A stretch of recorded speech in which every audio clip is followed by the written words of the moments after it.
What up, you guys? So, I want to start this by saying I don't think there's anything wrong with wanting to be famous. It all comes down to intention, motivation. What's your motive? We demonize fame. We demonize anyone who aspires to want more out of life, want to be successful, massively successful, millions of dollars. People that don't want nothing, they look at that like, well, I don't need much, so I don't know why you need much of anything. I remember, there was a time, random story, it just popped in my head. There was a time when I was sitting with somebody, I ate the same size plate of food as them, right? But I went in the fridge to get some more food, like more chicken nuggets or something. I remember this person asked me, they were like, yo, like, I'm fully content. I'm satisfied. Like, I thought that the plate that the plate that you just had is the same size I just had, and I'm full. And it's like, dude, we don't share the same stomach. Just because you're full or just because you're content, do I not have the right to go to the fridge and get some more food? You know what I'm saying? So people are always measuring themselves to the next man, and they might say things like, yo, what's good for me is good for everybody, or what's good, you know what I mean? So, and it comes from having a perspective of people should be a certain way, you know what I mean? So even though I do a lot of these talks, speeches, seminars, whatever you want to call them, I say a lot of things that I believe in, but I don't think anybody should do anything. You know what I mean? Like, I always say, yo, you do you. You know what I mean? Like, if I say something you don't agree with, then live the life you prefer to live, whatever that means, and whatever destruction follows your choices. You know what I mean?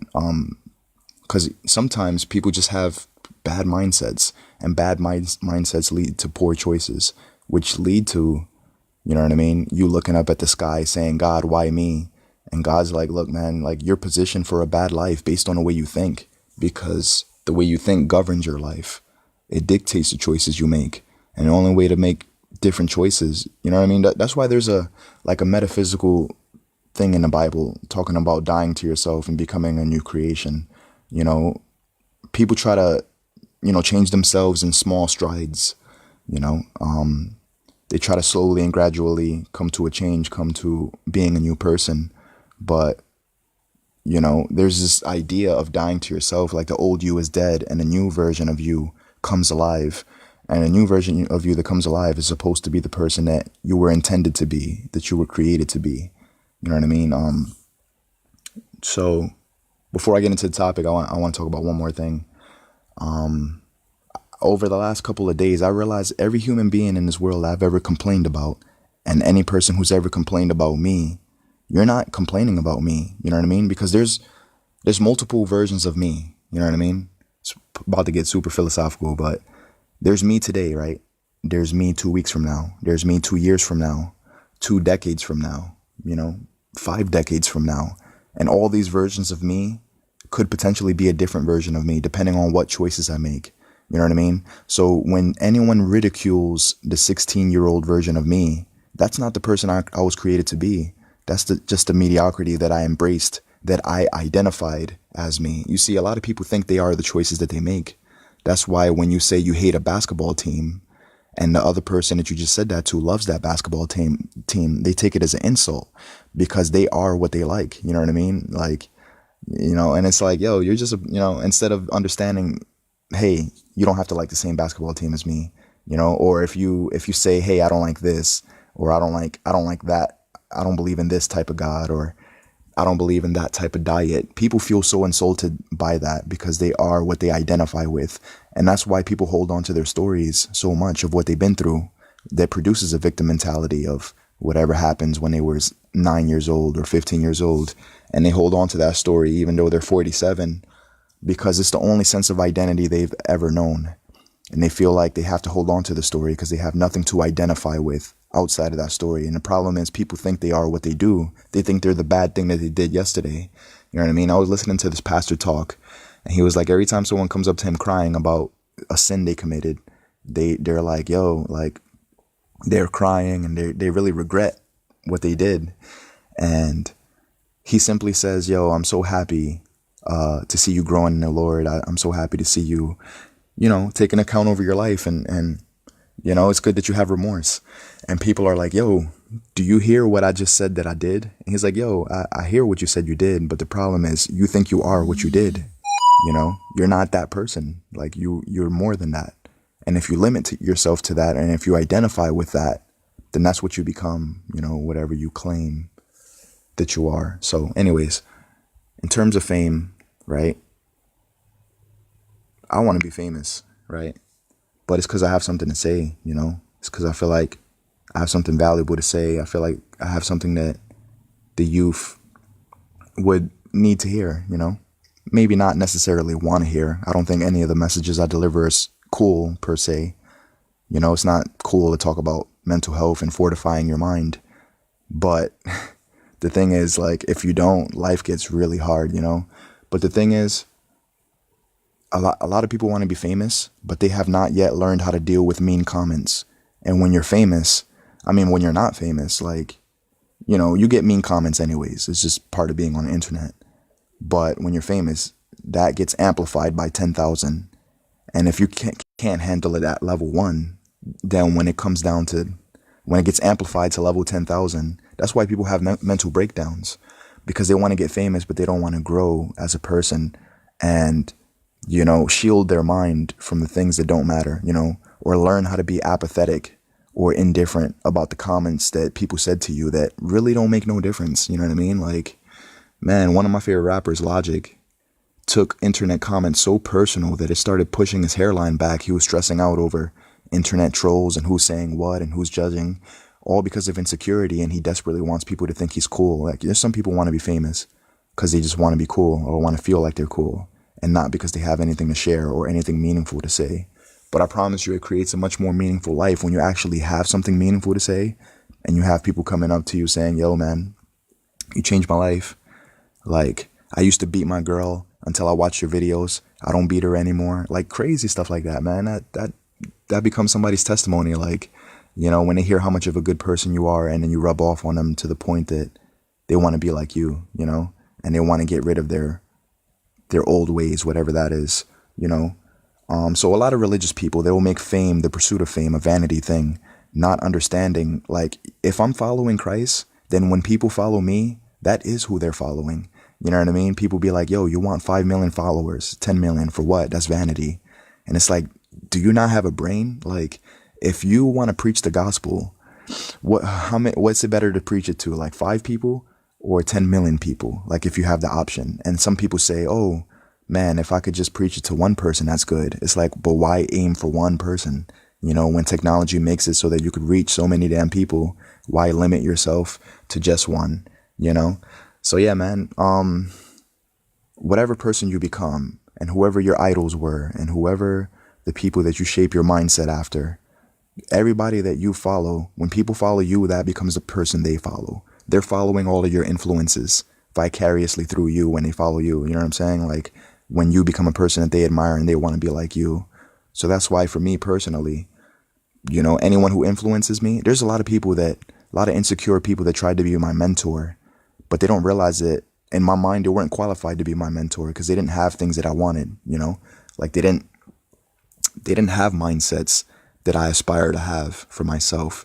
They were bitter, resentful, hateful people that tried to give me advice about life, and I was, to be honest, some part of me was scared. I was like, yo, if I listen to these people, I might just be just as sinister and vile as they are, And I remember I was listening to this one guy talk on YouTube. He was like, look, when it comes to losers and stuff, if you want to be a winner, you don't sit with the losers, you don't associate with them. You don't talk the way they talk. You don't dress the way they dress. You don't buy the expensive things that they buy. You don't hang out at the clubs that they hang out at. But if you want to be a winner, then, you do sit at that table. You do attend those events, those meetings. So it all depends on what you want. You know what I'm saying? And hopefully anyone who wants, it's not always the case. Some people just want to be famous because there's a lot of money that comes with it, or like, insecurity. Just desperately want people to think that they're cool. You got to think you're cool. You know what I mean? And you got to think that God thinks something of you, because otherwise you wouldn't exist. You know what I mean? You're here for a reason. Like, God thinks highly of you. And it's true because you exist. It's true because you're able to hear this podcast. That has to be so solidified in your mind that it doesn't matter who thinks what of you, And there's so many people walking around saying, yo, I don't care what people think. But then you hear what people think about you and you're devastated by it, or you have a negative emotional response to what someone else has to say. It's only proof that you do care what people think. You know what I mean? I know this one person that was like, yo, I'm not here to be liked. I don't care if nobody likes me. But then when he would hear the negative thoughts people have about him, it would crush his spirit. And it's like, dude, I thought you didn't care. Why is your spirit getting crushed by what people have to say about you? You know what I mean? So pay attention to what you say you don't care about, and then pay attention to how the things you claim you don't care about have an effect on you. But if you don't care about it, it shouldn't have a single effect on you. You know what I mean? People do weird things, man. People will write 3 paragraphs. You know, they're venting their aggression. Like they see a post they disagree with. They write three paragraphs. And at the end of those 3 paragraphs, they claim, yeah, but you know, F this conversation. I care nothing about this conversation. Bro, you writing 3 paragraphs proves you give a damn. You know what I mean? You cared enough to write 3 paragraphs. So don't delude yourself into thinking that you don't care about things you actually care about, because you keep saying that you don't care, but your actions prove otherwise. This is why I believe that people are what they repeatedly act out. You could claim anything, you know, like there's a scripture in the Bible that says they honor me with their lips, but their hearts are far from me. I'm not impressed with people that quote doctrine in scripture all day, or even people that claim they're Christian. Like, you are what you repeatedly act out, you know? So whatever you act out, those are the things that you believe, because, you know, that's what it takes to really believe something. You act out what you believe. Otherwise, you're just making claims all day, and we could sit here and claim anything, you know? So if you want to be famous, right, you have to know that a ridiculous amount of negative comments are coming your way, and you have to learn how to be empathetic, right? And understand that anyone attacking you, they must be in a bad place. Anyone trying to bring you down, they're already below you. That's why they're trying to bring you down. You know what I mean? If you think LeBron James, Kim Kardashian, Joe Rogan, and all these people, Jordan Peterson, like, if you think they don't get bad comments, you know what I'm saying? Like, go on any famous person's social media, right? They're getting a lot of hate. And you might wonder, what has this person done to garner that level of hate? They've done nothing besides succeed. And every person at the bottom who blames the world for their issues, they find someone to vent their aggression to and take their problems out on. So they go on successful people's pages. You know what I mean? I can't tell you how many people comment on Tai Lopez videos mad that he's advertises the way he does, that he has a Lamborghini, that he has a mansion, or whatever he has, or maybe he doesn't have these things. Maybe it's rented. You know what I mean? But people actually spend their time debating that, whether it's rented or whether he actually bought it, you know? And it's like, bro, whether you figure that out or not, it doesn't put any money in your pocket. What value does it bring you to criticize, you know, somebody else?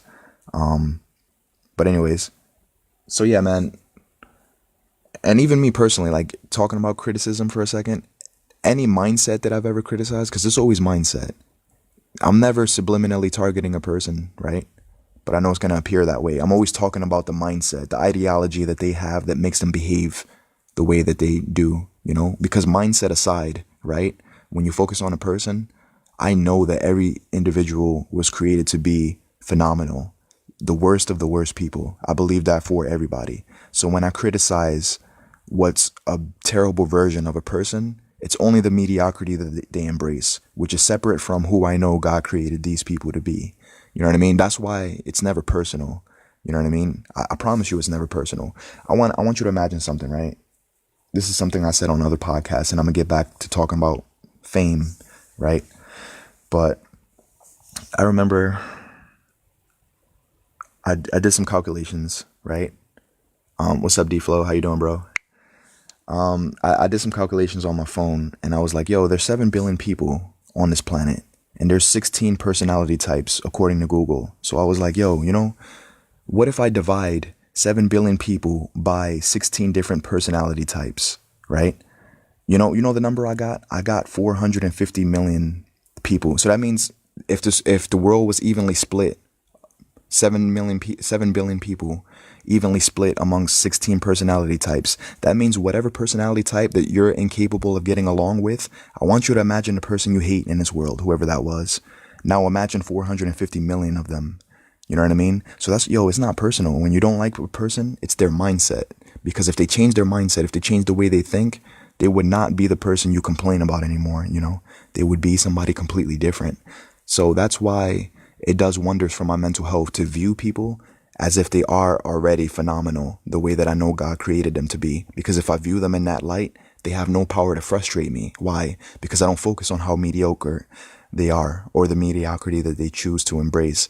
I focus on what I know they could be. And in doing that, I almost indirectly promote them to being above what they are. Because when you see somebody for face value and you treat them according to what they are, you make them worse than what they are. But when you see them for what they could be, you promote them to what they should be. You know what I mean? So this is something that helps me a lot, just to not get triggered by people, and, to those of you that are easily triggered, it's because you have a standard. You have a criteria that's being violated by other people. You have a standard that men and women should behave a certain way, should perceive life a certain way. They should engage in certain activities a certain way. Their dialogue should be a certain way. They shouldn't curse. They shouldn't, whatever it is that your standard is. The thing is, there's billions of people on this earth, right? And the chances of you meeting somebody that doesn't give a damn about your standard is incredibly high, which means the chances of you getting pissed off by other people is incredibly high, because you're going to meet people that have their own ideas, their own philosophies, their own doctrines, whatever governs their life. You know what I mean? So being easily triggered is nothing besides failed expectations. Somebody did something that you think they shouldn't have done, and now you're positioned for complaining, dwelling, whining about it. And your complaining does nothing to elevate them to a better person. Now they hear you complain about them, and you know what they say? They say, F you, you're not my dad, you're not my mom, and I am not alive to please you, and I'm gonna do what I want anyways. And then you take their attitude and perceive it as arrogance, not knowing that you must be arrogant to think that people should be the way you think they should be, right? People have free will. They have the right to say, think, and if you have the right to say, think, and feel what you want, then why is it when other people say, think, and feel what they want, all of a sudden now it's a problem? It's because you're alive for yourself, for your standards to be met. You have a meet my needs attitude about people, and whoever's not meeting your needs is below dirt, and whoever's meeting them, you have good rapport with. You know what I mean? And this is why people have 1,000 triggers, 1,000 red hot buttons, and then you're begging people not to push your buttons. And you better pray to God that people care about your buttons enough, or they respect your buttons enough not to push them, because offended people tend to offend other people. You know what I mean? Like, anyone who's triggered, guess what? If you ruin somebody's day, even accidentally, there's people in this world that will go out of their way to ruin yours. You know what I'm saying? Like, something I've been talking about on other podcasts before I talk about fame and stuff. Whatever energy, every time you speak, you're emitting energy. And sometimes the energy you're emitting, you might not even be self-aware of the energy you're giving to other people, but people are very reciprocal. So, there's this philosophy that you reap what you sow, but I believe people reap more than what they sow. And it works both ways, for the negative and for the positive. You know what I'm saying? What's up, Ariana? So you reap what you sow, right? There's men in this world that they called a woman, they called a girl a bitch, right? There's men that have done that and got killed for it, because the guy didn't know that she had 4 aggressive ass brothers that they hate life as it is, and they be damned if anybody violates their standard of what they think should or shouldn't be, right? Or if someone violates their sister, right? And died over calling. Now you might think, man, if you reap what you sow, that means that if you call some girl a bitch, right, then that means that someone's going to call your sister a bitch, right? But it's deeper than that. You reap more than what you sow. That's why, you could say something that in your mind is perceivably non-offensive, or it's not a big deal, or people should just get over it, and then you end up getting killed for it. Why is that? It's because people reap more than what they sow. And I see it with, like, financing, you know what I mean? Like, when I think about this whole Bitcoin thing, it went crazy recently. I mean, it died down. I don't see nobody talking about Bitcoin anymore. But when it was going viral and crazy, right? First of all, Bitcoin came out in 2010, and it was worth either 6 cents or 8 cents, 8 pennies for a single Bitcoin. It got to the point where Bitcoin was worth like $12,000, which means if you would have spent 8 cents in 2010 and you would have held it until 2017, no, what was it? It was actually last year, I think. I think the Bitcoin noise died down maybe last year, something like that. The year before that. It was like 2017, somewhere between 2017 December and 2018 December, right? So anyways, if you would imagine with this whole Bitcoin thing, right? If you had 8 cents, if you had $1, you put $1 into Bitcoin, $1 divided by equals 12.5, right? So Bitcoin is now, I mean, I don't know how much it costs. I don't know how much it costs now, but it was a time when it was like 10,000, 12,000, ridiculous, which means, so give me a second. So you would have had 12.5 Bitcoin, right? Times, let's say $10,000 times $10,000. I don't even know if I'm doing these calculations wrong or right, but 125,000, you know? So imagine spending $1. I probably did that wrong. I have no idea. Imagine spending $1, investing $1, getting back $125,000. Stuff like that happens in the stock market. But that's proof that this theory is correct of reaping more than what you sow, you know? So that's why I only sow seeds of positivity into this world, because I know that when I reap a harvest, it's going to be ridiculously bigger than what I've sown into the world. You know, and I'm going to just keep sowing more seeds. This is what incentivizes me to want to be good, because I know how the laws of the universe work. I know the laws that govern this world. And if you put out good, you know, good is going to come your way. I do understand that sometimes bad things happen to good people, you know, but the law is really like, you know, it really does work. You know, if you help a lot of people, there's a rule that says if you help a lot of people get what they want, eventually you're going to get what you want, you know. So Steve Jobs, he sold 1 billion units of the iPhone to people. So 1 billion units have an iPhone. So he's given 1 billion people something that they want. That's why he's gotten something that he wanted, which was a lot of money. You see what I mean? So these are laws that like they're always working either against you or for you, depending on whether or not you understand them or if you even know that they exist. Now, when it comes to like wanting to be famous, like I said, I don't think nothing wrong with wanting to be famous, nothing wrong with wanting a ridiculous amount of money, nothing wrong with wanting success. But the reason people demonize it is because they assume that they know what your intention is. They assume you want a lot of money just to buy a swimming pool, throw it in a swimming pool and swim through your money, right? They think that everyone has that intention behind wanting a lot of money. Oh, you must want to buy a helicopter and a freaking Lamborghini and a private jet, you know? And they don't think that you want to help other people. But in helping other people, you know what I'm saying? Like, yo, Mark Zuckerberg, the guy that made Facebook, you know how many friendships were reunited because of Facebook? How many people that they haven't speak to somebody since 5th grade, 30 years ago. And because of Facebook, they now have a relationship with that person. They have you know how much value that brings to the marketplace? Like, regardless of whether or not you like social media is besides the point. But this damn platform has reunited so many people. You know what I mean? It brought a lot of value to the marketplace.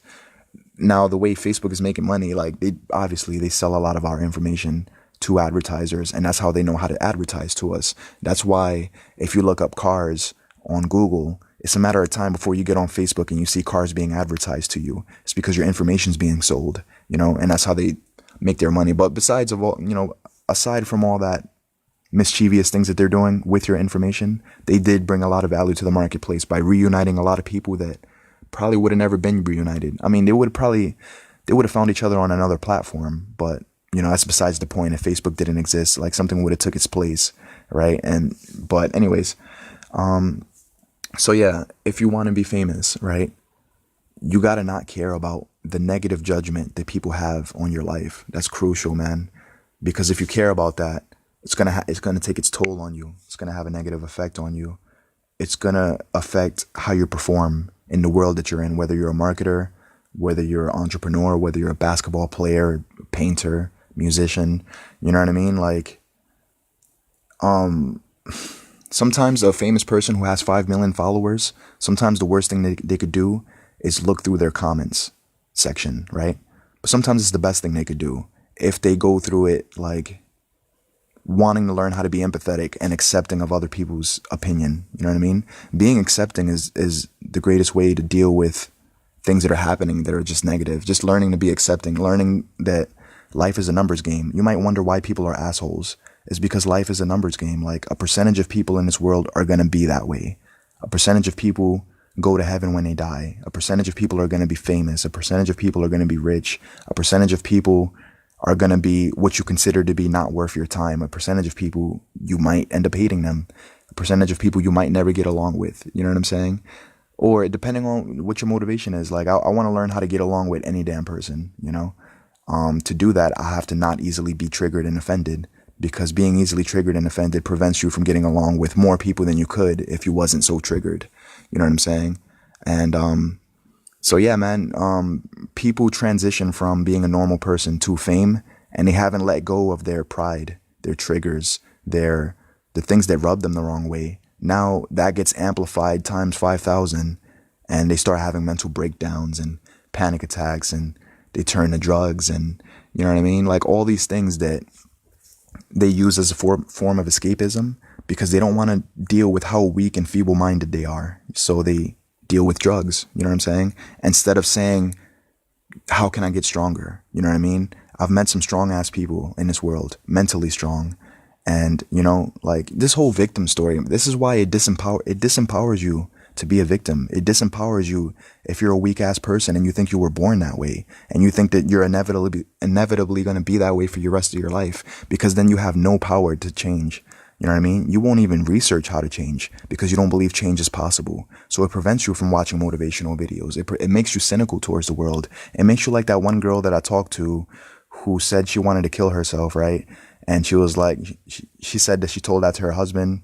She said, I want to die. I want to kill myself, blah, blah, blah. You know, and I told her, I said, yo, look, I got some videos that if you watch them, I'm not saying these videos are going to absolutely save your life or anything, or even change your life. But if you listen with an open mind, you might learn things that slowly but surely start to make your life better. If only you start listening to more positive people. You know what I mean? When your outsides are shit, you got to fill your insides with positivity, you know, because that's the only way you cope with it. That's the only way you get through it. You know, you put your ear pods in and you listen to positivity, or you listen to people that have a mindset, and you don't listen just to quote what they say. You listen to become what they say is possible. You know what I'm saying? Like, so, give me a second. So yeah, getting back to like, if you're famous and you're looking through your comment section, right? If a famous person gets triggered by someone saying F you, it's only one reason. You don't think people have the right to say that, to feel that, to think that, or they don't have the right to be negative in your domain. The reason you don't think they have the right is because it negatively affects you. It bothers you. Therefore, you think those words shouldn't exist. And those words shouldn't exist because it bothers you. And it bothers you because those words shouldn't exist. And it becomes a vortex that you're stuck inside of. And you're like, you know what I mean? Anything that bothers you shouldn't be happening. And then you train your mind to only notice those comments. You know, they say that the mean comments, like when you read them, it screams a lot louder in your mind than the positive comments. Why? Because you expect people to be positive. You don't expect them to be cynical. So when they are cynical towards you, your expectations are being violated, which triggers, and then it triggers an emotional response. You know what I mean? So everything that I just laid out right now, like a lot of famous people, they don't know how to think that way. First of all, right now, right, as I'm doing this podcast, if someone gets on here and they tell me to go fuck myself, I'm not going to get mad at that. Why? Because I believe in freedom of speech. I believe they have the right to say that to me. Now, I don't have to like it. I'm not excited when people say that to me, but I'm also not bothered by it. Instead, you know where my mind goes? I'm like, I wonder what this person is going through that they're in a place like that they're trying to drag me down to, because anybody who's trying to bring me down is already below me. You know what I'm saying? So I default into having empathy for the person and wondering if they're doing okay, or wondering if I could possibly have a conversation with them. You know what I'm saying? And not to reprimand them, not to tell them that they need to respect me, not to tell them that, you know, they're going to get blocked if they do that again. None of that. Like, but rather to be like, yo, man, like, you okay? What's going on? Like, you know, what is it? Like, is it the kids? Is it the wife? Like, are you getting a divorce? Are you like, yo, let's have a conversation, man. I'm not having this conversation to be nosy, but rather because I give a damn about you. And I could tell that you're negatively being affected by life, because people that are sad as hell, they spread misery, you know what I mean? Because they don't know how to be happy. So that's not the emotion that they spread. Like, happy people don't walk around destroying other people. Only the unhappy people do that. So if you say, fuck you, Robert, go kill yourself right now, to me, it's only an indication that something's going on with you, right? And you probably need help. And you don't need me to be offended by your actions. You need me to be stronger than offense, to the point where I'm not triggered by you. I love you. You know what I mean? Like, love doesn't seek its own. Like, love lays down its life for the sake of another, you know? It doesn't take an account of a suffered wrong. Like, some people be claiming they love each other, but they have a notebook of all the offenses that's ever occurred. And every argument, you're bringing up old offenses from 5 years ago, 7 years ago, 10 years ago, constantly reminding people how they feel and how they miss the mark and how they fail to become what you think they should be and how they disappoint you so much. But it's like, how do you love them if all you focus on is how disappointing they are? Because if that's all God focused on, then he wouldn't love you. He wouldn't love me. He wouldn't, you know what I mean? Like, yo, this world would look weird if God only favored those that he really, really cared. And then it was a select group of people that it was like, oh, damn these people. You know, the sun would only come up for people that he agrees with. The sun would only come up for people that he actually enjoys. And it'd be nothing but darkness for everybody else. You know what I mean? And the world would be lopsided. So thank God that the sun comes up on the righteous and the unrighteous. You know what I mean? On the forgiving people and the unforgiving. Why? Because even though you've been molded by life and maybe you became a monster over the years, God knows that he didn't create you to be that. And that's where grace meets you, not to empower you to continue being a mess, but to show you that you're capable of more. You know what I'm saying? Like, you know, there's a scripture in the Bible that says, mercy triumphs over judgment. And, what was this other one? Mercy triumphs over judgment. There was another one. I forgot what it said exactly. It's the kindness of God. It's something along the lines of, it's the kindness of God that brings a man to repentance, you know, not the reprimandment of God, and not you wagging your finger at somebody telling them they're sinning and they need to shape up and get the sin out of their life. Like, that doesn't encourage people to want to do better. It's just, you know, gently reminding people that they're capable of more. And then you living out the example of what you think people should be, you walking that out. There's so many people trying to hold people to a standard that they themselves don't live up to. There's nothing inspiring about hearing from a person that you don't admire, right? Because then they're going to like, you're like, yo, you're telling me to fix my life. Look at your life, dude. Like, and then that becomes your focus, how they're telling you something that they're not living up to. You know what I mean? So anyways, so yeah, getting back to like logic, right? He couldn't handle the mean comments. Why? Because he don't think the mean comments should exist. He don't think people should be that evil. He thinks they should be good. I was listening to an interview he had between him and Gary Vee. He was like, you know what? I'm never going to understand a hater because I don't think the way that a hater does. Like, I don't know how to get mad at someone's victory because I'm too busy trying to establish my own. You know what I mean? And the people that are cynical as hell, I promise you, they don't have goals. You start asking these people, what do you want to do before you die? It's not a huge list. Most people only know how to think 2 weeks from now, which is their next paycheck, maybe 1 week from now. Whenever that person's next paycheck is, that's usually the extent of how deep they think about life. The next 2 weeks. I just need to make enough money to barely stay alive. That's it. You know what I mean? And that's why they have so much time to be cynical, because they don't have any goals that stretch them beyond who they are currently, where they have to become someone else. Like, they have to transcend into a higher form of self to achieve what they want. You know what I mean? Or else they won't get there. Like, they don't have any goals that really challenge them to become more. And if they do, maybe they gave up on them because society told them that it's stupid and they should just get a job instead of dreaming all day. You know what I'm saying? So like, if people had goals, man, they wouldn't have time to be sinister. They wouldn't have time to like say fuck you on your social media. They wouldn't have time to tell you to go hang yourself and you're doing things wrong and you're doing this. And you know what I mean? Like, you know why I'm not always pointing out what the next man is doing wrong? Is because I got to work on myself. You know what I mean? Like, I got shit that I got to do. You know what I mean? And plus, the best way for me to change you is when I change me. When I change me and I become the best version of myself, I'm going to indirectly change you. You know how many people that I'm changing without once telling them that I think they should change? I don't walk around saying what other men should do or how things ought not to be and what, you know what I mean? None of that. Like, I just try to live up to the best of my potential, to the best that I could do. You know what I mean? And I know there's always a level beyond. So I'm always stretching myself past that. Right. And that's it. And I talk to people about my philosophies, my principles, what I believe in. You know what I mean? I spend zero time telling people what they shouldn't agree with, what they shouldn't. It's just not my place. You know what I mean? And people learn through inspiration. They don't learn through dictatorship. They don't learn through you wagging your finger at somebody condescendingly, patronizing. You know what I mean? Like, that doesn't inspire people to want to change. It inspires people to think that you're holding their imperfections over a magnifying glass. And you're only capable of seeing them for how messed up they are. And then they feel messed up standing next to you. They feel so convicted every time they're around you. And then they cut you off because they don't want that conviction, right? You know? So, yeah, anyways. Give me a second. What's up, Dion? What's going on, bro? So, yeah, man. Religious people are going to tell you that there's something wrong with you wanting to be famous. If a person right now comes to me and they tell me I want to be famous, my first question is, what's your goal when you get there? You know what I mean? Cool, you want $1 million. What do you want to do with that $1 million? You know what I mean? Or do you want to have it just to have it? You want millions of followers just so you could feel cool? How come you can't feel cool without millions of followers? Like, let's address your insecurity today before you become famous and insecure as hell later on. Let's address that shit right now. Like, you know what I mean? Why are you insecure? Why do you desperately need people to like you?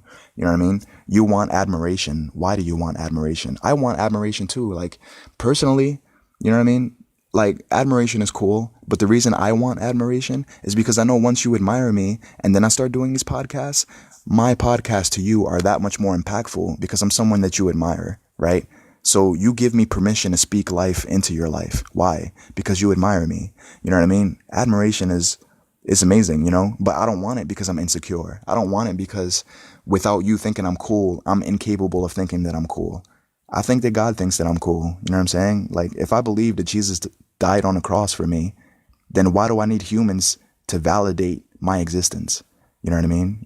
Like, yo, God sent his son to die. If I believe that, how could I ever be insecure if I know what that means? You know, like the God of the universe and the cosmos, like, you know what I mean? Like, this is why, like, insecure Christians, that's never going to make sense to me. It's like, yo, you believe that God thinks that much of you, that he'd sacrifice his son for you, but yet you're insecure. Why? Because you value humans' opinions more than God's opinion. You know what I mean? And then you're being molded by society instead of being molded by God. You know what I mean? Molded by. So, yeah, man. Anyways, to want admiration is cool, but I'm more curious in why you want it. I'm more curious in why you want millions of dollars, why you want fame. You know what I mean? What do you want to say? What do you want to share with the youth? You know? Yeah, man, I want to help people, you know, live better lives and stuff. I want to show people that not being easily offended is possible. Getting rid of offense is possible. You know what I mean? I've been in a chat room on PlayStation, right? Where some dude is like, I joined a chat room, right? It's a voice chat. So I'm hearing this person say this to me. I join and the guy's like, yo, Robster. And I'm like, yo, what's up, dude?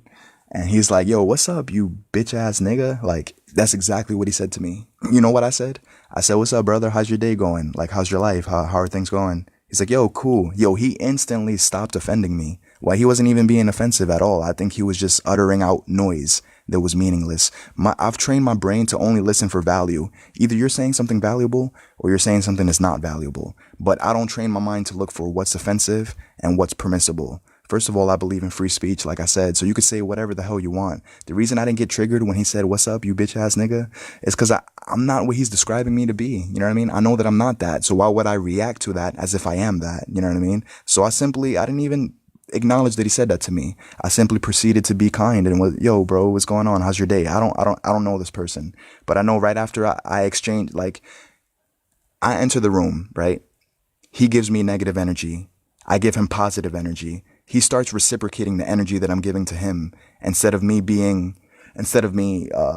know what I mean? Being morphed into what he is at the moment. Because here's the truth about life. Either negative energy is going to overcome you all the time, or you're going to learn how to be so damn powerful that it doesn't overcome you and you spend all your time overcoming other people with positivity. And it's possible, man. Like, I'm starting to see that I don't have to fall into the traps of you said something offensive, so therefore my blood pressure has to rise, and therefore I need to put you in your place, and therefore first of all, I don't think the person who said that to me, he doesn't owe me anything. He doesn't owe me, I don't think he owes me his respect. He doesn't owe me, like, you know what I mean? Like, I'm a random person on PlayStation, like, you know, and I know that that's how men talk on the internet. They like randomly affecting people. It's like a shock value thing, right? Plus, they usually have a gang of friends that they're trying to look cool in front of. So it's usually insecurity that's driving that decision to try to insult me like that. You know what I mean? So I don't even acknowledge it. I'm like, yo, what's up, bro? How's your day?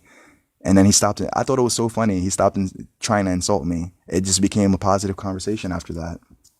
You know, it doesn't always work, right? He probably could have continued with that. But if he would have continued, my mindset would have stayed the same, because I don't let what people call me dictate what I know that I am. You know what I'm saying? Like, if I know what I am, if you call me a bitch, right?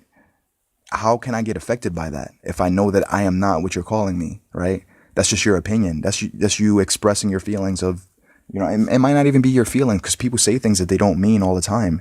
Like I said, sometimes they say it just for shock value. You know how many people, they just want to stir up the internet So they post the most ridiculous statuses just to try to get somebody's blood pressure risen because maybe they don't have no goals and they don't have nothing else better to do with their time, you know?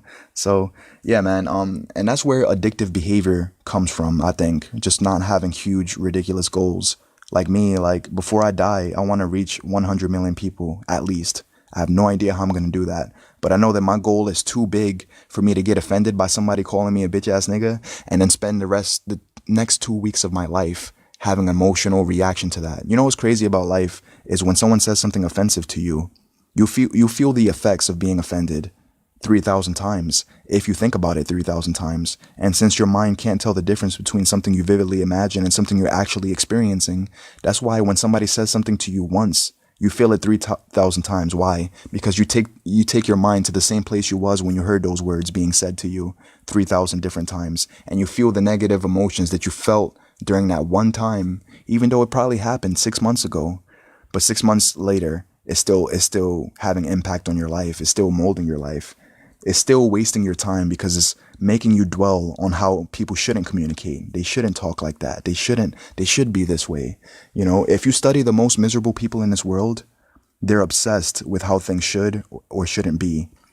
And the time they spend obsessing about how other men should behave is the time that they could spend executing on their dreams. And they're going to negate the fact that they have a dream and never get to it. You know what I mean? And then when they die, their problems are going to be everybody else's fault. Like, you know what I mean? So many people is like, yo, if I had a loving father, if I had a loving mother, if I had friends that were considerate, if my friend gave me a loan, I could be successful. You know what I mean? So it's everybody's fault why you can't do something. You know what I mean? And that becomes a story you tell and you really believe it. And you think you're incapable of doing something until the world changes, you know? I remember this one guy, I was listening to his video on YouTube. He was like, man, if things don't change, I'm going to be in trouble. And then he said he's come to the conclusion things are not going to change. So he's in trouble, you know? So, but life changes when you change, you know? Like, some of you are waiting for people to stop being as offensive as they are. They're only going to get more offensive. Some people, you know, the world's going to get worse.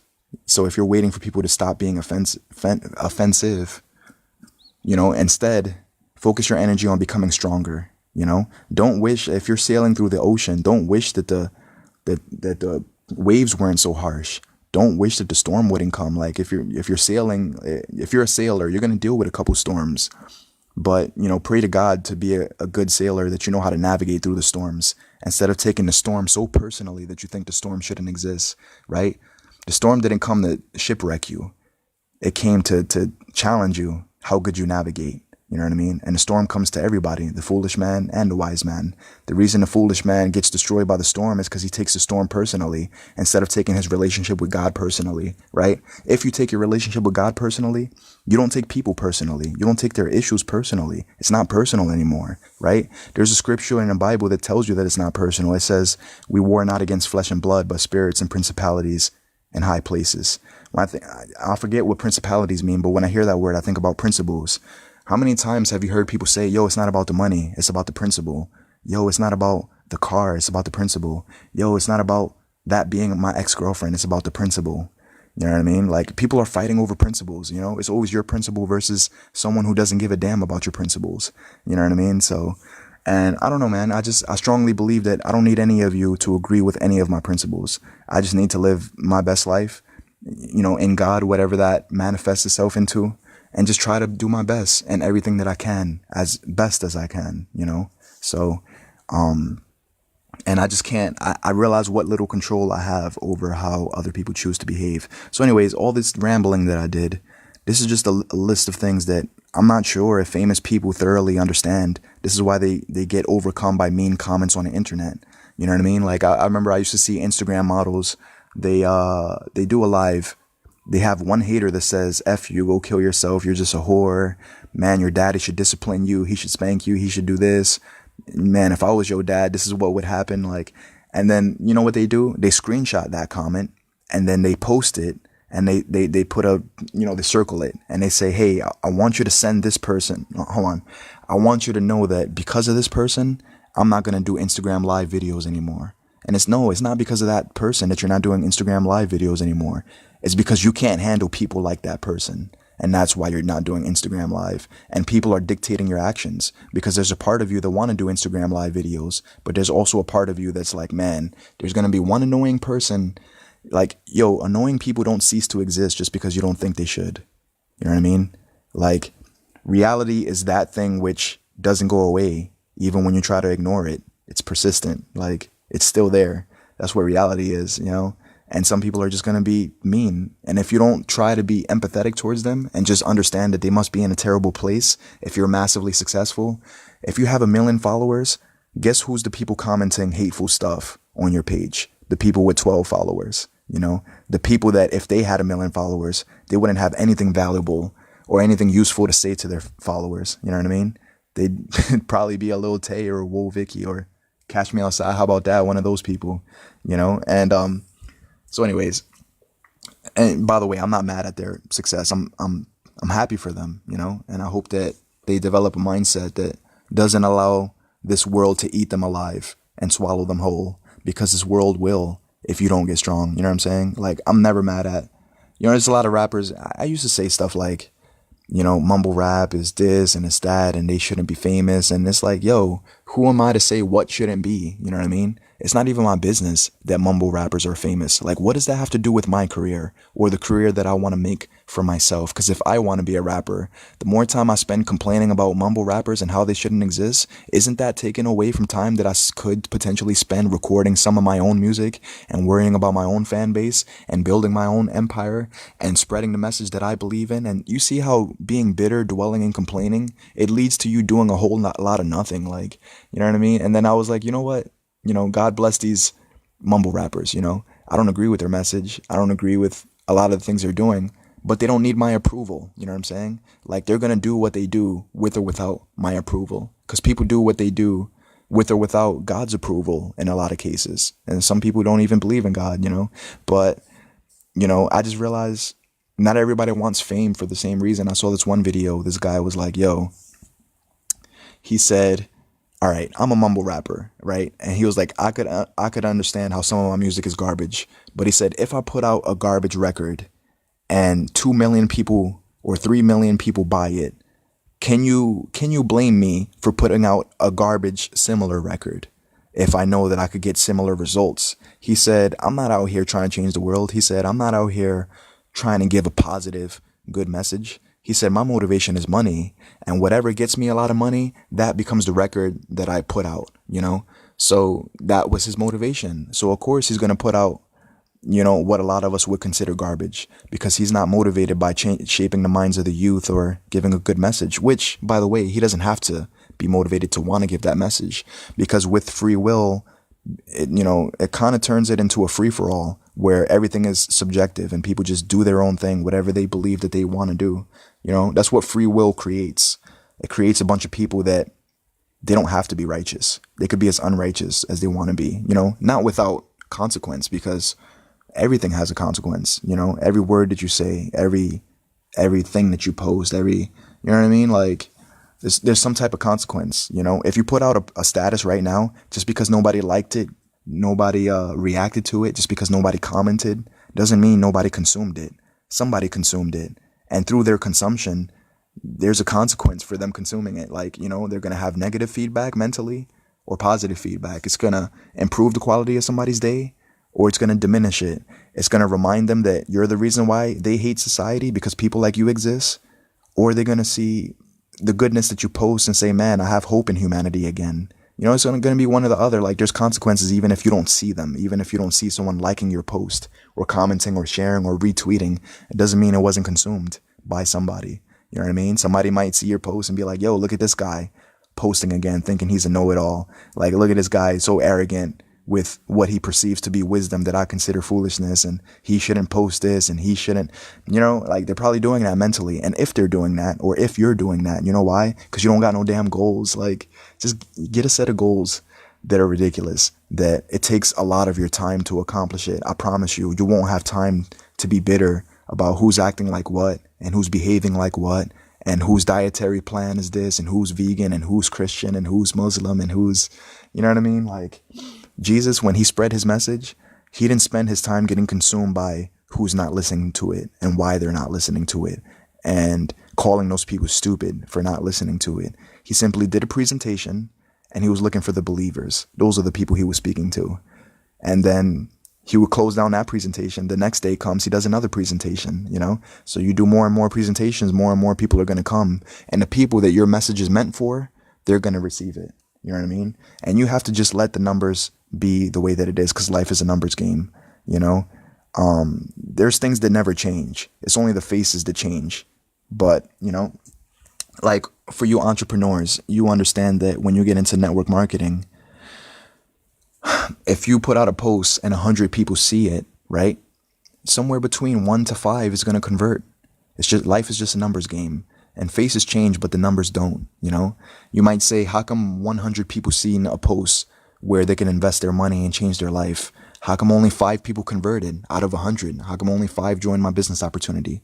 Because 5 people are open-minded, you know, because 5 people believe in a higher potential, because 5 people, maybe 95 people have an employee mindset and they don't have an entrepreneurial mindset. That's why for every 100 people that see your posts, somewhere between 1 to 5 convert, you know, and it's just, that's just the way it is. And, you know, so you're going to have to just accept that, you know, because if you don't, you'll dwell and complain about how it shouldn't be that way. 50% of people who hear my message should agree with it and convert right away. Like, you know, then you're going to get mad at people and cynical, and it's going to affect your business. So anyways, so yeah, man, having something to say, you know, or wanting to bring value, wanting to revolutionize the way you think, wanting to become the best version of yourself, you become such an asset to everybody around you. The thing I realized about people, either you're an emotional liability or you're an emotional asset. You know, everyone brings joy to a room, either by entering it or by leaving it. When you enter the party, either people are disgusted that you joined or they're thrilled. It's one or the other, you know. And if you become the person that when you join the room, people are excited that you're there, that's powerful. Because if you have something meaningful to say, you know, you're going to be the ones that they want to hear it from because they like you so much, you know. I want you to think about people that text your phone, people that call your phone. When you look at your phone and you see who's calling you, one of two things happen. Oh, this motherfucker's calling me, and you get upset about that. Or, yo, so-and-so's calling me. I can't wait to see what they have to say, because they're always so damn uplifting and have some positive shit to say. I know it's probably going to uplift my day. You see what I mean? Like, everyone has a type of energy that they bring to the room, you know what I mean? And I remember I picked up my phone before and I'm like, this person's calling. They probably need $20 again, $25. Every time I see this person, they always need money. You know what I mean? Like, I've had those thoughts before where it's like, yo, this person always wants to borrow money. And people that are always borrowing money, they don't realize how much of a liability they're being and how much their phone calls are going to get neglected, because they don't call to see how your life is going or to have an actual conversation with you. They only call because they need some money. It's like you're a walking bank account balance to them. You know what I mean? And they know they could get a quick deposit. And they only call for those reasons, you know, and then you distance yourself from them and they wonder why they're left in the dust and you don't want nothing to do with them because they're a user and they don't bring any value to their life. Why? Because they spend their time being a liability to you instead of being an asset. It's powerful when you become an asset in the minds of other people, you know? So give me a second. So yeah, anyways, I'm glad I didn't get famous 7 years ago. Right? Because if you look on my timeline 4 years ago, 5 years, I didn't have anything meaningful to say. It was just a lot of bitter resentment and women are bitches and this and that and just stupid shit that it wasn't worth my time to post and it wasn't worth your time to consume. You know, I wasn't that spiritual. I wasn't that, I mean, I had like, you know, I always loved philosophy, you know, I always loved quotes and I always loved talking about things that I don't see a lot of people talking about, things that I consider interesting that, you know, maybe people consider nerdy or whatever. But, you know, like, I don't know, like sometimes like one of my favorite rappers, his name is Hobson. And so a lot of times he posts how frustrated he is and how he's easily consumed by the world and negative comments and how, you know, just how hard it is to be famous. And it's like, damn, you know, if only he was so damn powerful mentally that shit didn't bother him and he could be like an example to other people of what's possible for them. But he doesn't believe that, you know, because he believes that, see, we believe being easily offended is normal, right? And then when we get offended and we curse somebody out, we remind them that we would have never cursed them out if they didn't say a very specific set of words. If you didn't say these words, the devil would have never came out of me. and you think the problem is that people bring the devil out of you. No, the problem is the devil exists within you. You know what I mean? And the problem is that he could be brought out. If the devil could be brought out of you, that means he's there. So getting rid of him from your heart, that's the problem. It's not that it's good that people bring him out of you. Hopefully they bring him out to the point that it extinguishes him. And then he has nothing to, like, you know what I mean? He doesn't live inside of your heart anymore, inside of your conscious mind, inside of your subconscious mind anymore. So, I used to live with people that I hated living with. It was such a blessing. You know what I mean? It was such a blessing to live with people that I don't like being around, because it taught me how to deal with those type of people. Because in this world, if I don't learn how to deal with certain types of people, those become the people that I avoid, to the point that I call certain people, yo, it's so and so at this party. I don't like this person. If this person is at the party, I'm not going there. And then I can't go to an event that I want to go to because the person I don't like is there. And then, like, they're indirectly controlling my life and what events I attend and what parties I go to and what, you know what I'm saying? Like, isn't it so much better to not care about that? And then you could freely go where you want, and you don't walk around having problems with other men. And because you don't view them in such a light where they have to be what you think they should be. You know what I mean? You don't spend your time thinking about how they should behave. And that's why we hate each other. We hate each other because people fail our expectations. You know what I mean? They violate our expectations. They do more than just fail it. They violate it really hard, to the point that, maybe you wish death upon them or whatever. I don't know.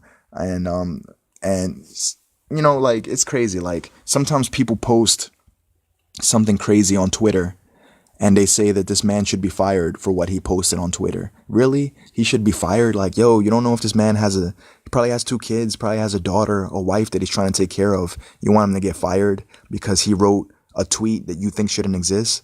And this is the thing about being easily offended, right? Like, everything that people say that you think shouldn't exist, it shouldn't have been said. The only reason you think that is because you're violated by it. And you spend more of your time being violated by people instead of getting stronger. You know what I mean? So anyways, these are some principles that I really believe in, that whether you're famous or not, if you take them into your life, I really believe that shit won't bother you, man. Like, words won't bother you, because you don't listen. You ever sent a paragraph to somebody and they focus on whatever part they thought was offensive, and there was a bigger picture that they was trying to make, but they can't even see the bigger picture? It's like I'm trying to show you a whole damn elephant, and you focus on a cockroach that's crawling on the elephant. It's like, dude, can you not look there? I'm trying to show you a whole damn elephant. You want to focus on what's crawling on the elephant. Like, people completely miss the point of what's being said. I'll give you some tangible examples, right? You know how people be like, yo, it's not about what's being said, it's about how it's being said.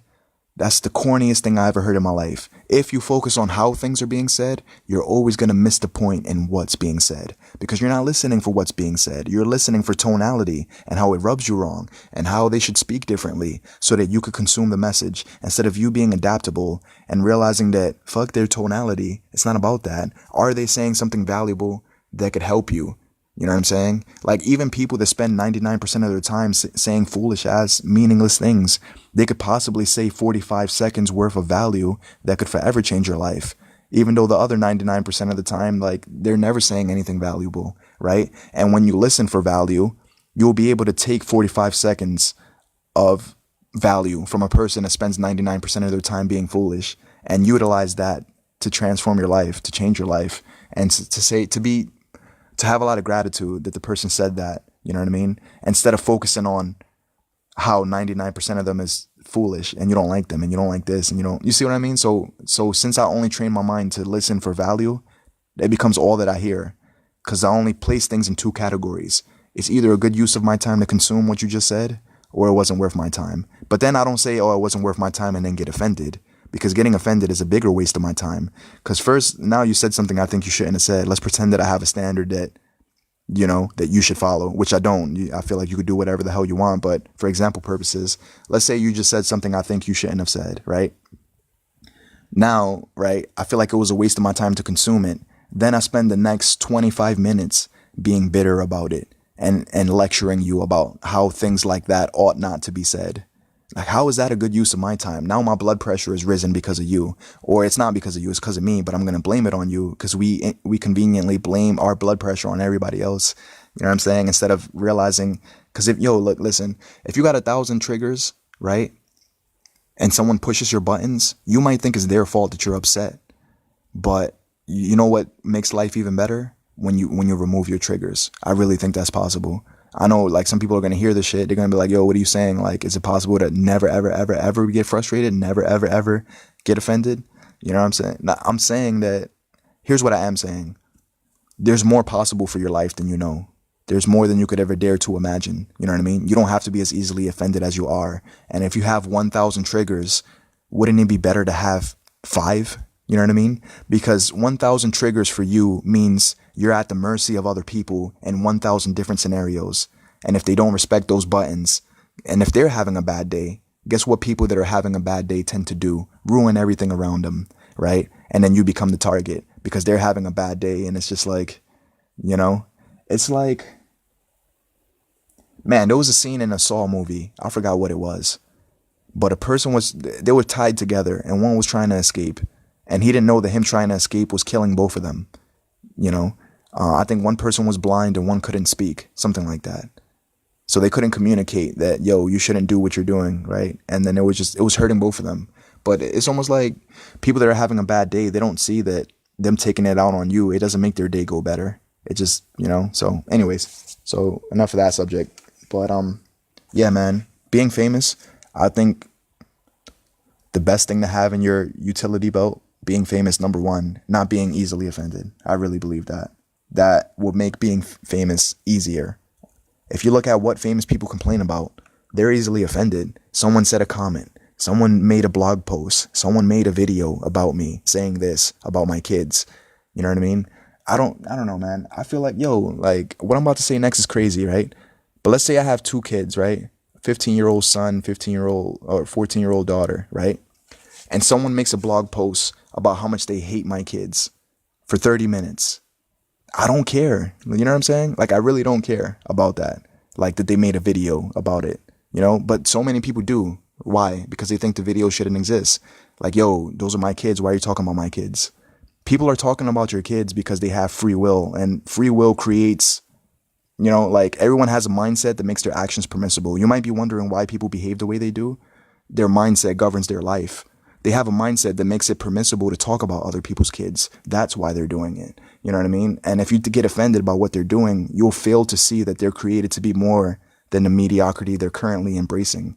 They weren't created to talk about your kids and make blog posts about them. I think they were created to shine and to be magnificent and to show other people around them an example of what's possible. You know what I mean? And to be what God created them to be. So if someone starts performing acts of injustice, now you're molded by the acts of injustice. Now you're having a bad day. Now somebody says something and you snap on them accidentally because you think, you know, like, because you're getting overwhelmed. So we spend so much time getting overwhelmed instead of overcoming. But a lot of us don't believe it's possible to overcome. That's why we're always overwhelmed. Anxiety, depression, you know what I mean? And then we go to the doctor, take a pill for depression as if the pill is going to get, yo, let me tell you something, right? When I was depressed, here's why I was depressed. There was a girl that I loved that I thought should be loving me back. There's no amount of pills in the world that would have fixed my expectation issue. I had an entitlement issue. I don't need an antidepressant to, you know what I mean? Because the antidepressant, maybe it makes me a little bit happier, but I still have an expectation. I still believe that in order for me to be happy, some damn woman has to love me first, and then I'll be happy. How is a pill going to fix that? You see what I mean? So we rely on pills, fucking drugs, escapism, pornography, having sex to escape from how weak we are instead of becoming strong, you know? So as a famous person, it's almost no different because all the problems that a normal person has, it only gets amplified. It only gets amplified significantly. And if you couldn't deal with those problems on smaller levels, then when it gets amplified, you're at the mercy of your problems because you have not yet fortified your mind into a person that your problems cannot overtake you, but instead you're overtaking all of your problems. Why? Because when obstacles come, you don't see it as an obstacle. You see it as there's a scripture in the Bible that says, count it all joy, my brothers, when you're met with trials, different variations, right? When you're met with problems. I'm going to read it to you. I'm going to find it for you. I'll read it to you in a second. But I'm going to summarize really quick. It's like, count it all joy when you're met with trials of different variations. Because, you know, in these trials, it produces steadfastness. And steadfastness produces patience. And in patience, you're going to grow in love and be perfected in love, lacking nothing. So it literally says get excited when problems come. So that's what I do. I've trained myself to get excited when I meet people that might be weird, might be annoying, might be frustrating, whatever it is. I've actually prayed before, God, send me frustrating people. I want to meet those people. I need to like learn how to deal with people that no one else wants to deal with. Send those people to me specifically. Why? Because in dealing with them, one or two things are going to happen. I'm going to get overcome by them, or I'm going to overcome them with positivity, or they're going to overcome me with negativity. It's one or the other, you know, and it's helping me to grow. And the problem doesn't come to destroy me. It comes to like shape me into who I was created to be, you know? So, anyways, one thing I want to throw in here, I was going to save it for another podcast, but I'll talk about it briefly. I saw this video. This guy was talking about 10-year-old kids killing themselves because of Snapchat bullying and Twitter bullying and Instagram bullying. And, you know, I remember I had a conversation with another friend. I was talking to him about 13 Reasons Why. It's the last show that I saw. I was like, and, you know, I made a comment. I probably shouldn't have made it, but I made it anyways. I was like, yo, bro, when you see why this girl killed herself, you're going to be like, yo, she did it because of that. Like, damn, that's kind of, you know. And then he was kind of like, yo, bro, these things are real. Like, these things are, you know, like he quickly got sympathetic towards other people's weaknesses, right? The comments, the mean comments. Sometimes in schools, they have assemblies about anti-bullying, and they try to teach the bully how to not bully. I think we need to teach the victims how to not be victims. We need to teach the victims how to be stronger, because the bullying doesn't stop just because a fucking assembly was held. That doesn't stop the bullying from happening. But if you don't teach the people to be stronger, then when they get bullied, it will lead to depression. It will lead to suicide. It will lead to 10-year-olds killing themselves over a Snapchat comment. You know, not over a single comment, because, you know, it's the straw that broke the camel's back, which means it's a cumulative, it's a bunch of comments that adds up until you get the until you get to the 5,000th comment or 6,000th mean comment. And then you get to the point where you say, I've had enough. I'm done. I'm executing myself, leaving this world. You know, sometimes we're sympathetic towards that because we feel like we want them to know that we're on their side. But sometimes I wonder how much empathy, how much sympathy only encourages weakness to continue being weak. You know what I mean? Instead of telling people, having serious conversations and being like, yo, look, you're negatively affected by this comment. Why? Oh, because I don't like it. Why don't you like it? Because it shouldn't exist. They shouldn't say those things. Why shouldn't they say those things? Because it bothers me. Why does it bother me? Because it shouldn't exist. Why shouldn't it exist? Because it does. Because it bothers. You see what I mean? Like, and it's like, yo, look, you believe you could say and think and feel what you want, right?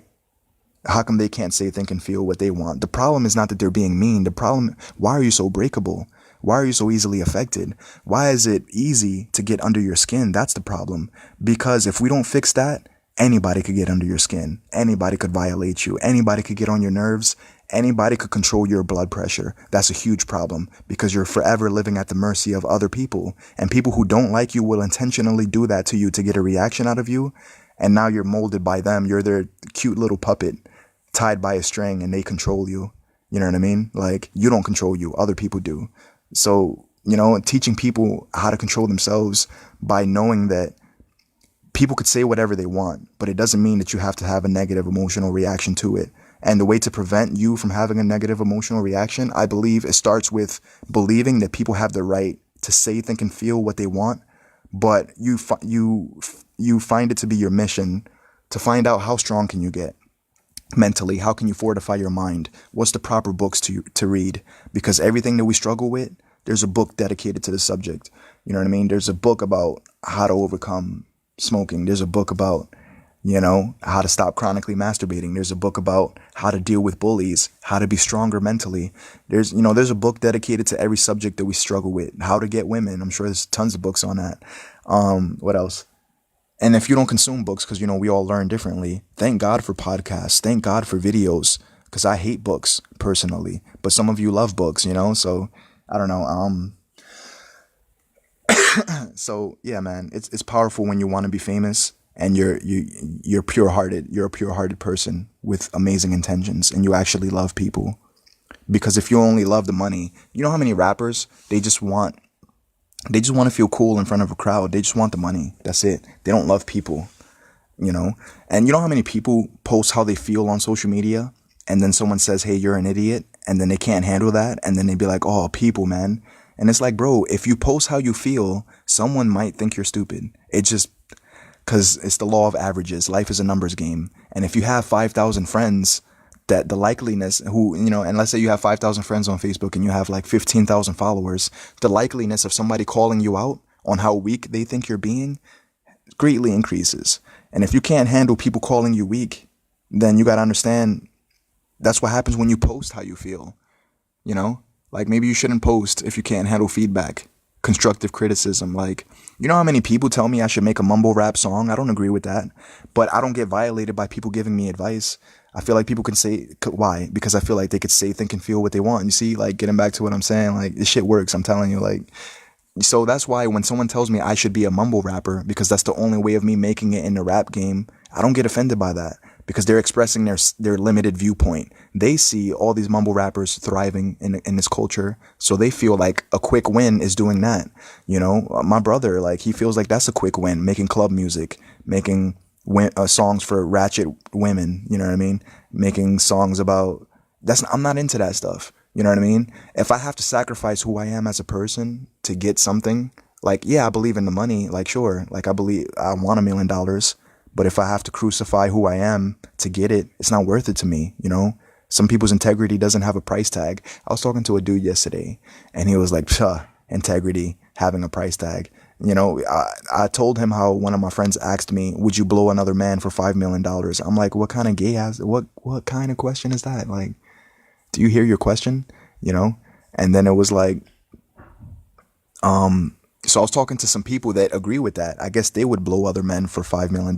I'm like, bro, like, I don't want that on my conscience. I'm good. And I'm just not that type. I'm not gay. Like, what the fuck, so yeah, man, there's people that would be willing to do whatever for money. But I didn't spend my time trying to convince them that they shouldn't engage in that homo-ass behavior. I just was like, oh, well, whatever. You guys do you. Like, that's not me.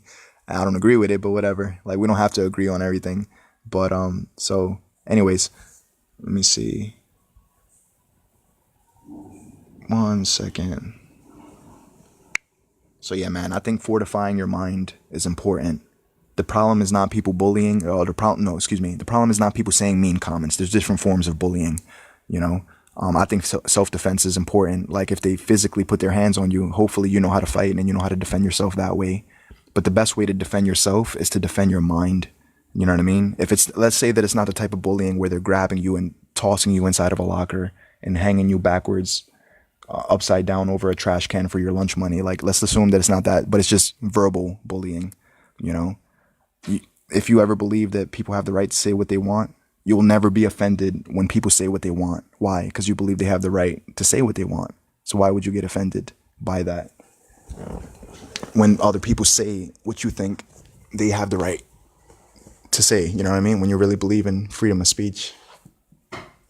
So, what else? Yeah, man. So yeah, I think people could be stronger than they are. Sometimes when I do this podcast, some people are going to get triggered and they're going to say, yeah, easy for you to say, you don't know what I'm going. And then they fantasize over their story and what they've been through for 10 years, and then they like, yeah, but you don't know my story. You don't know what I'm going through. You don't know this, you don't know that. And then desperately trying to get people to be sympathetic towards what you're going through, pulling them down to your life experience when you hate your life experience. You don't like, what it's like to be you, and you don't like what it's like to be you, but you try to get thousands of other people to be sympathetic towards you, which keeps you there. It keeps you telling that story. And the problem is you think you are what you've been through. You know what I mean?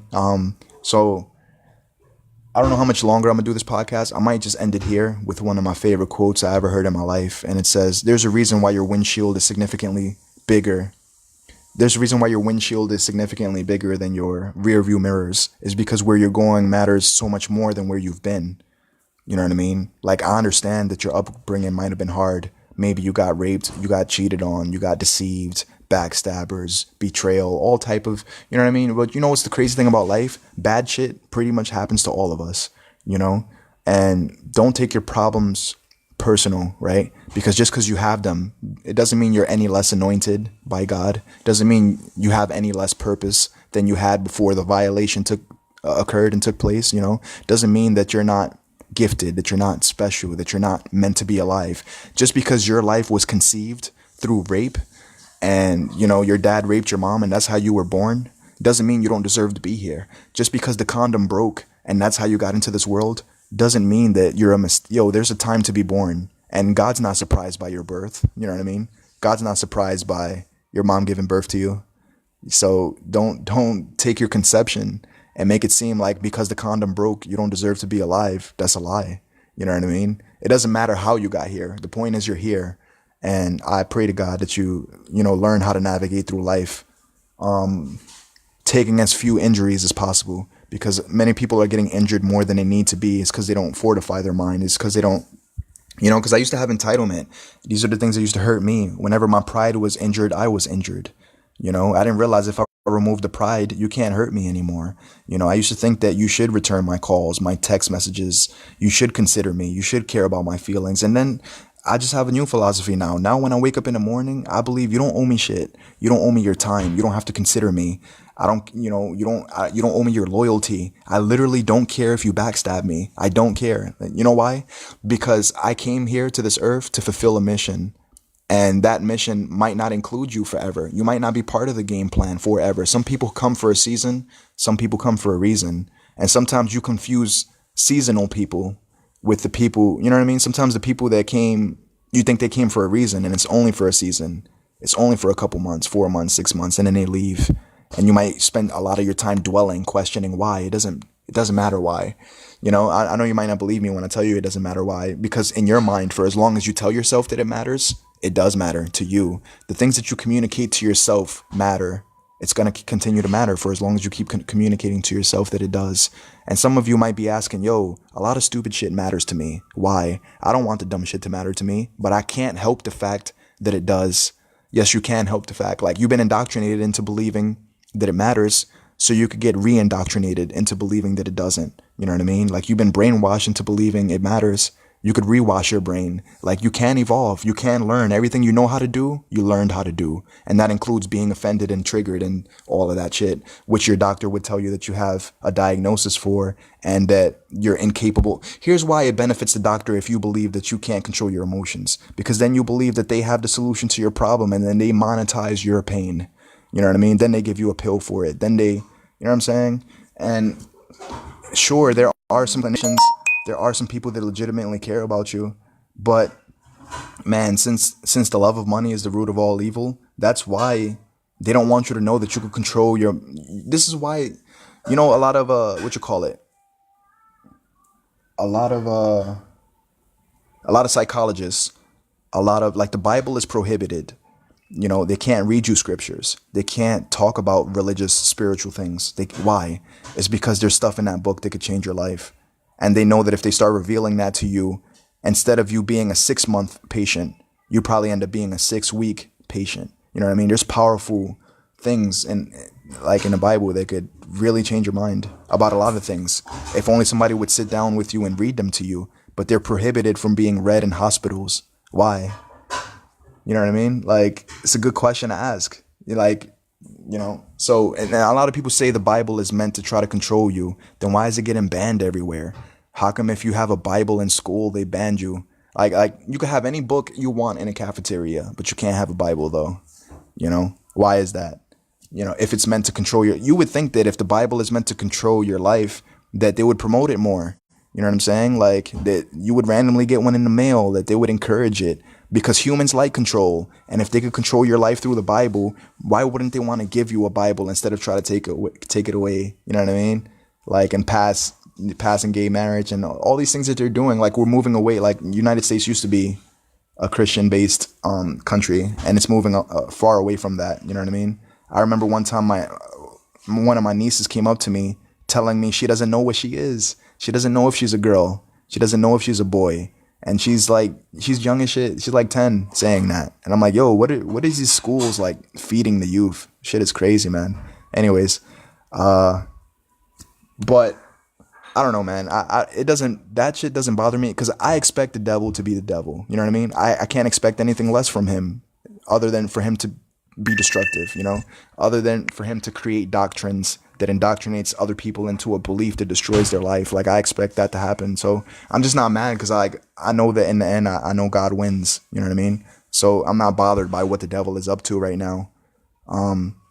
So I don't know, man. And I don't want to dwell and complain because it takes away from the time I could spend executing and stuff like that. So, yeah, man. Anyways, I'm rambling now. I might continue this podcast a little bit longer. But yeah, man, if you went through some hard shit, I'm sorry, I'm sorry that you went through them, you know. But looking back, like if you dwell on it for 20 years, that's going to be 20 years wasted, you know what I mean? I just want you to know that there's things that you could fulfill, that you could accomplish. There's insecurities in your life that you can get rid of, that you don't have to feel anymore. You know, I said this in other podcasts. I don't know how many of you know this. I actually have social anxiety. I get this paranoia feeling when there's large multitudes of people and I'm in the middle of that, which is weird considering that I want to be a motivational speaker, right? And it's weird considering that I want to be a rapper, but this is shit that I have to deal with. I'm not mad that I go through that. It's an honor to have that as an issue because this is going to be a testament to myself. How bad do I want it? Do I want to be a motivational speaker enough to get rid of social anxiety or find a way around it? You know what I mean? Or do I not want it? And I'm going to let that be the excuse that I use for the reason why I can't obtain anything. You know what I mean? So it's really a test to myself. So I'm glad that that stands in the way of my greatness because how bad I want my greatness is determined by how willing am I to leap over this damn obstacle. You know what I'm saying? So yeah, man, that's why I say like it's a blessing to have problems because I know that in the problems, God is not sending problems to my life to attack me personally, but he wants me to know that there's some growing to do. And, it's like, life is like, in a sense, it's like a video game, level one, it starts easy. It starts off easy. But when you get to the last level and you fight the last boss, that shit is hard as hell, dude. You know why? But you know what's awesome about passing the last level in a video game? It's that much more gratifying when you died 300 times and then you finally beat it, and then you let out a yell of excitement. You know what I mean? But you had to grow your skill level as a gamer. You had to grow to get to level 90. You know what I'm saying? It's not the same level as level 1, but at the end of every level, there's a final boss that you have to fight. Why? Because until you fight that final boss, you're not qualified to get to level 2. And then until you fight level 2's final boss, you're not qualified to get to level 3. You see what I mean? So these are the obstacles that stand in our way. But then as we leap over them, it becomes that much more gratifying to move forward. And then it becomes a testament to yourself because you probably thought you were weak and incapable of doing anything just to kill boss level 59. And you're like, yo, you know what? I'm fucking powerful, yo. I could do a lot, and then you start believing in yourself. And then that momentum carries you forward to leap over new obstacles. So the problem is not come to destroy you. You know what I'm saying? And I hope you not like my analogy. I just thought of that shit right now. But yeah, man, in a lot of ways it is like that, the whole video game thing, So it's just the laws of the universe. It's just how it works, Like you leap over certain obstacles to see if you're qualified to get to the next level. And yeah, man, so don't when it gets extreme, new levels, new devils, you know what I mean? When it gets extremely difficult, life, just know that there's a level that transcends that level that's waiting for you, And I want to tell you another crazy story. I've been sharing this a lot in recent podcasts, but there's this guy, if you ever watch the Joe Rogan podcast, there's this one guy, give me a second. Just looking at notifications. There's this one guy named on Joe Rogan's podcast. His name is David Goggins. He's talking about being an ultra runner. This dude, he ran 100 miles in less than 24 hours. That doesn't sound possible, but it's crazy to know that it is, that some damn human out there did it. 100 miles in 24 hours. I know to a lot of us, 10 miles in 24 hours seems like too damn much, 25. Like, when you start getting into 50 miles in a day, it's like, yeah, right, And then to know that a human could do 100, it makes me wonder what the hell is really possible, Like how many what if he pushed himself beyond that, His greatest record, he did ran 205 miles in 39 hours. This is the Joe Rogan podcast, David Goggins, the first appearance, not the second. He's been on that show twice. And it's just incredible, to see what people are capable of, And this is why victim mentality, people never win, because they never get to see, can they run 100 miles in a day, Like they don't, like, because Victims make excuses, man, for why they are the way they are. They're shaped by everything around them, you know? Like, oh, my brother molested me and did this to me and fucked up my mindset, and that's why I can't be positive. And then they say that if their brother never existed, then maybe they would have been positive. It's bullshit, like, because there's someone else who got molested by their brother in this world and learned how to be positive as shit. So damn positive that you don't even know that's their backstory. Why? Because they don't identify with it anymore. Because they're not a victim anymore. Why? Because they choose to look forward. They choose to look at what could be, you know, instead of looking at what has happened and getting mad about it. You know what I mean? So, you know, and it's unfortunate that, you know, people get raped and, you know, molested and by their uncle and all types of weird shit happens, man. Like, you know, all of that does suck, you know, but doesn't mean that you can't do amazing things before you die, you know. So I don't want you to get so bitter that you don't have any hope or any you know, don't believe in any higher potential for yourself moving forward. So anyways, so yeah, in closing, right, final statements and thoughts, I want to say, if you want to be famous, cool. If you want millions of dollars, cool.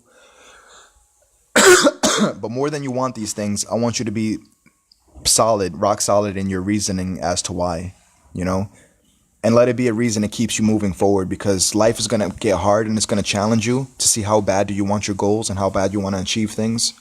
And when you don't want it that bad, you tend to quit, you know, because you look at how much work you have to do instead of looking at how far you've come.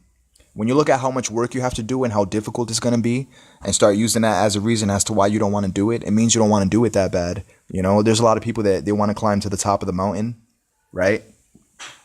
Hey, what's up? They want to climb to the top of the mountain, but they don't want to climb. Rather, they want to teleport. They wish they could just teleport there. Teleport to the Lamborghini, teleport to the mansion, and teleport to $1 million bank account balance. But it's like, bro, you got to grind, man. Like, there's stuff that's got to be done, you know? So I've learned that I've learned the people that are succeeding and it seems so damn easy for them, like, they love the process. And when you love the process of getting rich as much as the idea of getting rich, because some people, they don't like the process of getting rich. They only like the idea. And when you only like the idea, when life gets difficult, there's nothing pushing you forward because it's the idea that you're in love with, you know? Like, there's so many people that want six-pack abs, but the thought of doing 1,000 sit-ups in a day is terrifying to them. Like, they don't like that, but they want the abs. And it's like, dude, you're gonna have to do the workout then, you know? Like, you have to do some type of cardio. You're gonna have to, like, you know, you want to have stamina, but you don't want to run. You know, you want to be strong, but you don't want to lift weights. You want to be rich, but you don't want to do the things rich people do. So just know that, you know, first of all, just know that it's possible. I think it's possible for a lot of people to be rich, like a ridiculous amount of people. If they find a rich person who's already making it, who they admire, and they basically just fucking copy and paste his formula, you know what I mean? Like, hopefully, like, you study, like, whatever you want in life, you make it a study. Study wealth if you want wealth. Study happiness if you want happiness. And really study all of those that are masters of it, and they have it to the same degree that you want it. You know, whatever. There's somebody in this world that has that, that's qualified to give you their story and probably even mentor you as to how to get there. And I think it's just a copy and paste, you know, formula. I know to some people they're like, yo, you're making it sound really simple.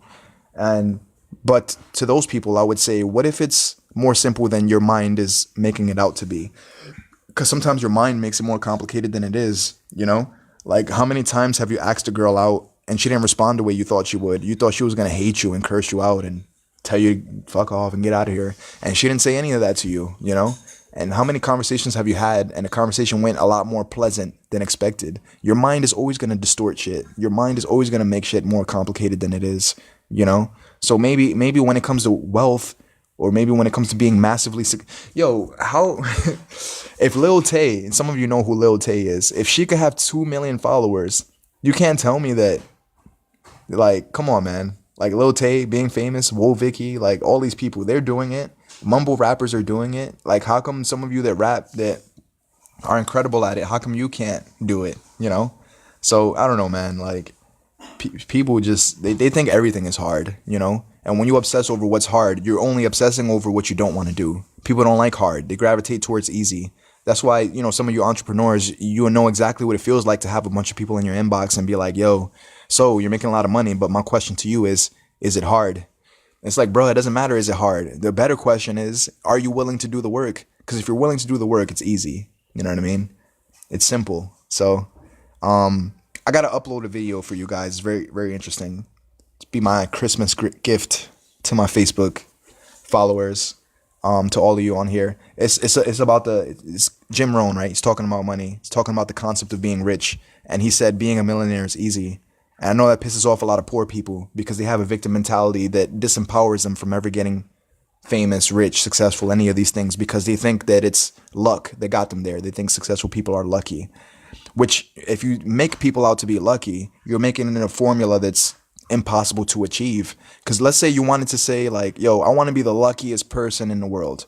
Teach me how to be lucky. No one can teach you how to be lucky. So if rich people are lucky, then by default, you'll never get there because there's some magical, mystical force that happened to them. It just, the luck of the draw of the card. You know what I mean? It just so happens that the dealer shuffled a deck and gave them that hand, and they just so happen to be. You see what I mean? It makes it so random that it's unachievable for you. Luck, you know what I mean? Then you start becoming a victim, thinking that, well, if I never get lucky, then it will never happen to me.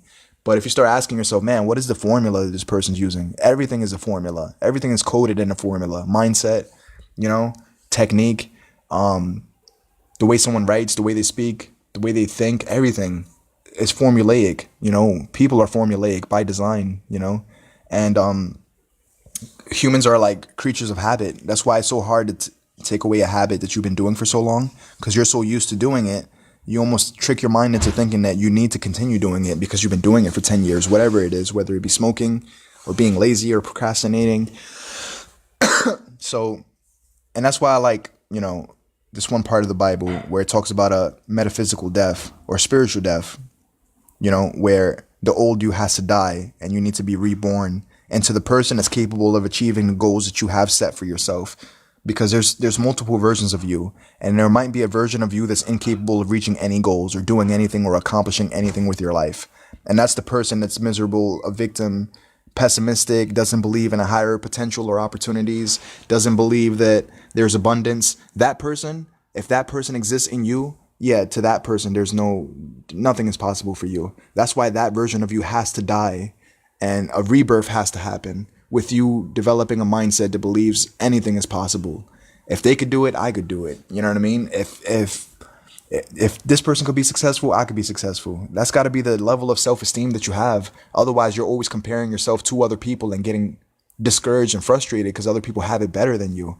Getting mad that another man has a better marriage than you. Instead of having a conversation, yo, my marriage is falling apart, bro. What makes your marriage so successful? Can you tell me the details? When you're more curious than you are critical, then you won't spend your time dwelling and complaining. You'll ask questions that once you know the answers to these questions, you'll be empowered to figure out how to get the results that you want. You know what I mean? So, so whatever you want in life, I don't know if you want to make $100 a day, $200 a day, $400 a day, right? Start going on Google, YouTube, type that number in, no matter how ridiculous the number is. And let's say you want to make $500 an hour. That's a ridiculous number, isn't it? But so what? If that's what you want, type that into Google, type that into YouTube. How can I make $500 a second? Shit, Floyd Mayweather's doing it, and I'm not saying you got to be Floyd Mayweather to do it, but shit, my favorite motivational speaker, he gets paid $200,000 when he speaks for an hour. He predicted that next year he's going to get paid $400,000 speaking for the same hour. Why? Because he's building his brand and he's building his name and his reputation. There's a scripture in the Bible that says a good name is to be treasured above gold and silver. Your name, your reputation, why is that? Because your reputation leads to opportunity. You know what I mean? So when a lot of people know who you are, a lot of people are willing to help you out. You know what I mean? Do things for you, be there for you, help, be part of your filming crew if you want to start vlogging, be part of your, whatever it is, you know what I'm saying? The more people, a lot of people want to work their way to the top. They're not realizing that you might have to connect your way to the top. I think that's how people do it. They connect their way there. There is work to be done, but yeah, connecting your way to the top, it just makes more sense. They say it's not about what you know, it's about who you know, that could help you get to where you want to be. So anyways, so yeah, whatever you want in life, turn that into a study. And yeah, man, I think you could have anything you want. You know, if you have a weak ass mentality, it's not by default that it has to be that way. You know, and it's a pain. It might be a painful process when you have to die to yourself, to who you were, to transcend, to become a better human being. You might realize that 99% of you is completely useless, and 99% of you has to get burnt off so that a rebirth could happen, so that you can have a new mentality that's now capable, and you become a person that's capable of getting everything that you want. You know what I mean? So, with that being said, I'm pretty much done with this podcast. I said a lot. I hope I said something meaningful that was worth your time consuming and listening to. And yeah, man, never be ashamed in wanting to be famous, but just know your reasons and have a strong reason that pulls you through times of hardships, you know, when life gets hard, where you don't forget what your goal is and why you started, you know. Sometimes it would help if you have a daughter and you keep a picture of her in your wallet or your refrigerator or your, you know what I mean? Or on your laptop, every time you open your screen, you see a picture of your daughter or whatever, and then it reminds you of why you wanted to be an entrepreneur, why you want to be rich, why you want to be successful. Because if you want your daughter to believe in a higher potential for herself, you know, it's a good chance she'll believe it if you're living up to a full potential of yourself. You know what I mean? So with that being said, I'm out. Love you guys very much. If you have any podcast ideas or anything you want me to talk about in future ones, let me know. I'll try to tackle the subject to the best of my ability if I'm capable of doing so.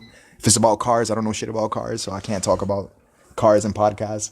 But hopefully it's like, you know, like mindset type stuff. Any questions, let me know. And I'll be glad to answer them, man. And yeah, see you on the next one. Take care.